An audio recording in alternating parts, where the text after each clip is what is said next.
أعوذ بالله من الشيطان الرجيم بسم الله الرحمن الرحيم بنو امیہ کا سب سے حسین بادشاہ سلیمان بن عبد الملک، سب سے حسین، 42 سال کی عمر، جوانی، اس کی میت کو قبر کے قریب کیا گیا تو ہلنے لگا تو اس کے بیٹوں نے کہا ہمارے ابا زندہ ہیں، وہ سختہ ہو گیا ہے، زندہ ہیں۔ عمر بن عبدالعزیز رضی اللہ رحمت اللہ علیہ فرمانے لگے ارے بھتیجو زندہ نہیں ہے، قبر کا عذاب جلدی شروع ہو گیا ہے، بَلَا عَجَّلَ اللَّهُ بِالْعُقُوبَةِ، چھپاؤ، جلدی چھپاؤ۔ عمر بن عبدالعزیز جس تخت پر بیٹھے اس پر سلیمان تھا، اس پر ولید تھا، اس پر عبد الملک تھا، ان تینوں نے اپنے من کو راضی کیا، عمر بن عبدالعزیز نے اپنے رب کو راضی کیا۔ جب عمر بن عبدالعزیز کا وقت آیا مرنے کا تو انہوں نے بلایا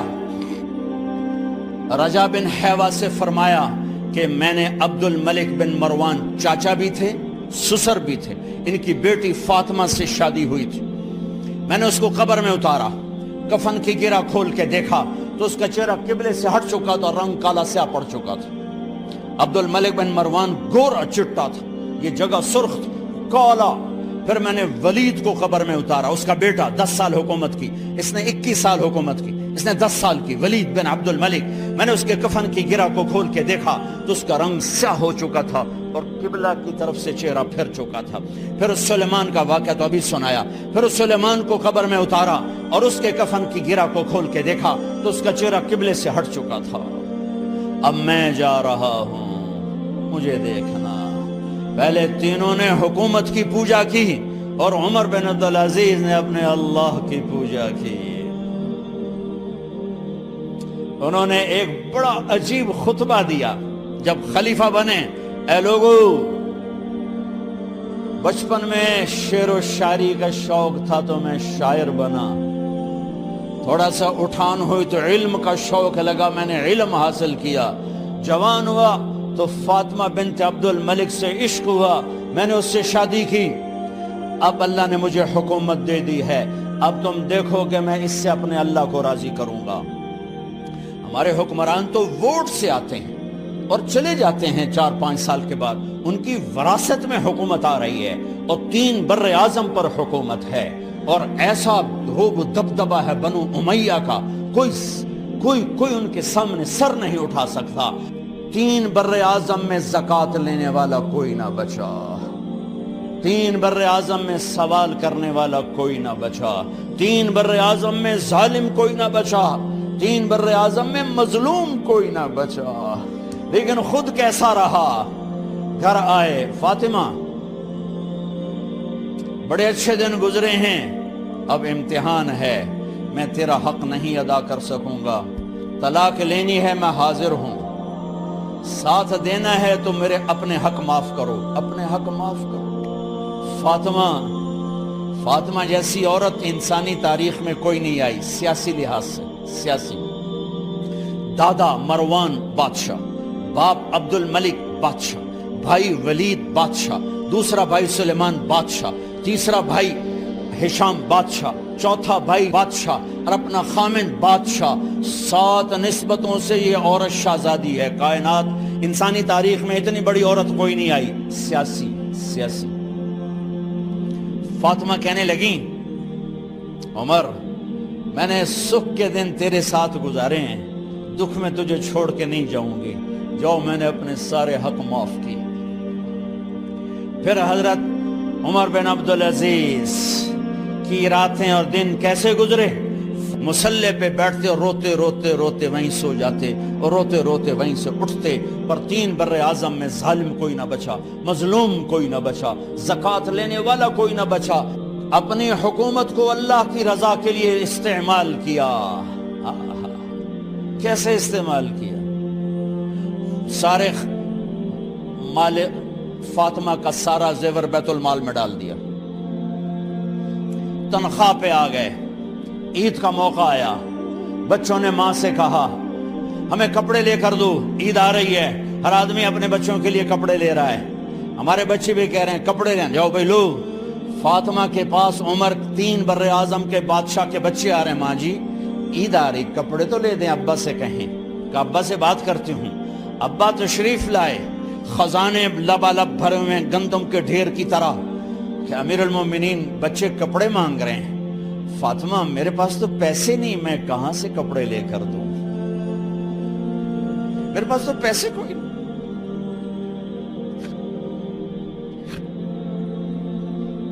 حضرت فاطمہ نے کہا پھر بچوں کا کیا کروں؟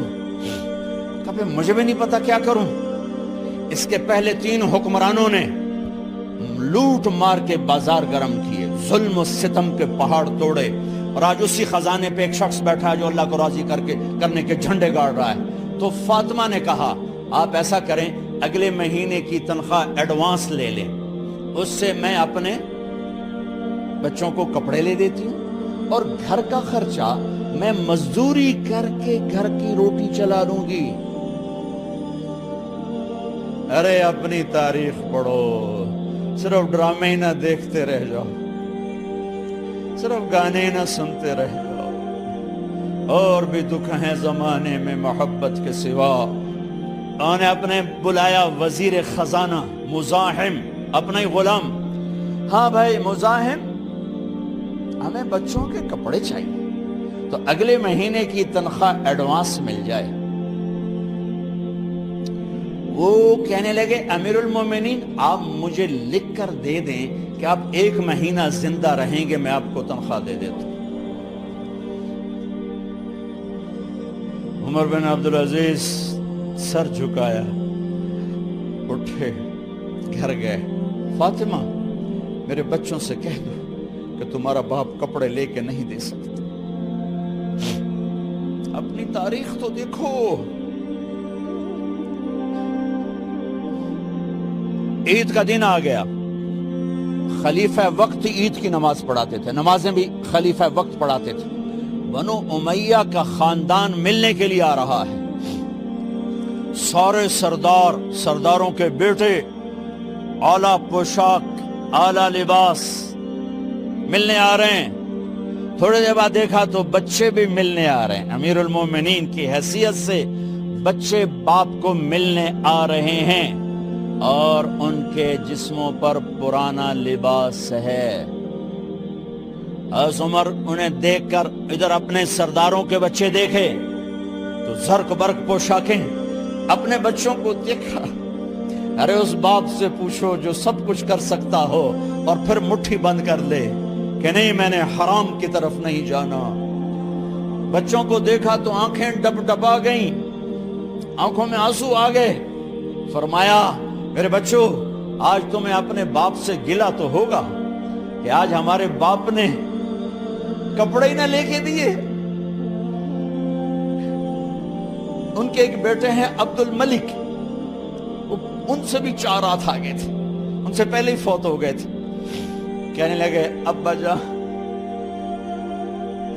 آپ کو مبارک ہو، آج ہمارا سر بلند ہے، ہم شرمندہ نہیں ہیں، آپ کو مبارک ہو، آپ نے قومی خزانے میں بددیانتی نہیں کی ہے، ہم شرمندہ نہیں ہیں، انسانوں کو کپڑوں پہ نہیں تولا جاتا۔ آج کا میرا دیس کا مالدار اتنا فقیر ہو گیا ہے، اتنا چھوٹا ہو گیا ہے کہ وہ اپنا تعارف کروانے کے لیے 50 لاکھ کی گھڑی لیتا ہے، 6 لاکھ کا جوتا لیتا ہے۔ آج کی بیگم اتنی چھوٹی ہو گئی ہے کہ اپنے قد کو بڑا کرنے کے لیے وہ 10 لاکھ کا ہینڈ بیگ لیتی ہے کہ دیکھو میرا بیگ 10 لاکھ کا ہے۔ ارے میری بہن تو 10 ٹکے کی بھی نہیں رہی اگر تو نے بیگ سے اپنے آپ کو بڑا بنایا۔ او میرے دوست تو 2 ٹکے کا نہیں ہے اگر تو 10 لاکھ کے جوتے اور 50 لاکھ کی گھڑی سے اگر تو بڑا بننا چاہتا ہے۔ ارے اس دھوکے سے نکلو۔ برینڈڈ کہاں جا رہے ہو؟ جب تم اپنی ذات میں بے قیمت ہو تو رب ذوالجلال کی قسم تمہاری گھڑیاں، تمہارے بیگ، تمہاری گاڑیاں، تمہارے بنگلے تمہاری عزت کو بڑھا نہیں سکتے۔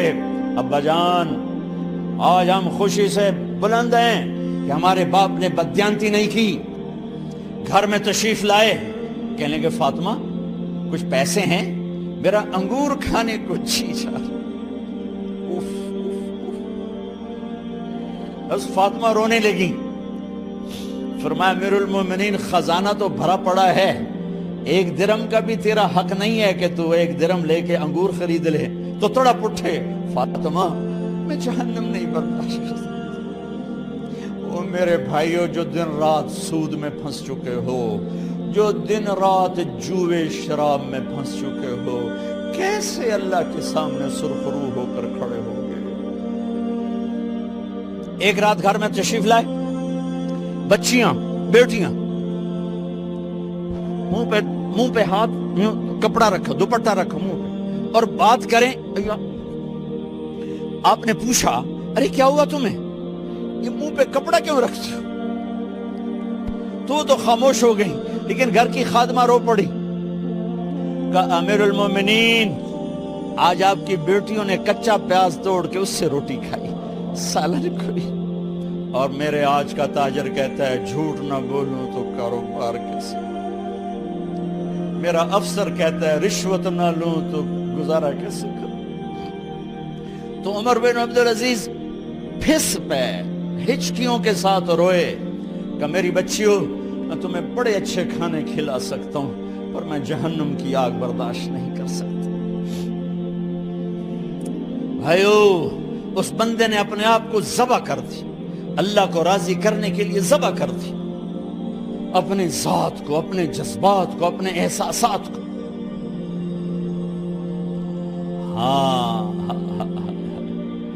اب اللہ نے صلہ کیا دیا، جب انتقال ہوا ہونے لگا تو بلایا رجا کو، جو میں بات پہلے چھوڑ کے ادھر ان کی تھوڑی سیرت بتائی کہ رجا اب میں مرنے لگا ہوں۔ عبد الملک کالا ہو گیا تھا، ولید کالا ہو گیا تھا، سلیمان کالا ہو گیا تھا۔ یہ کیوں کالے ہوئے تھے؟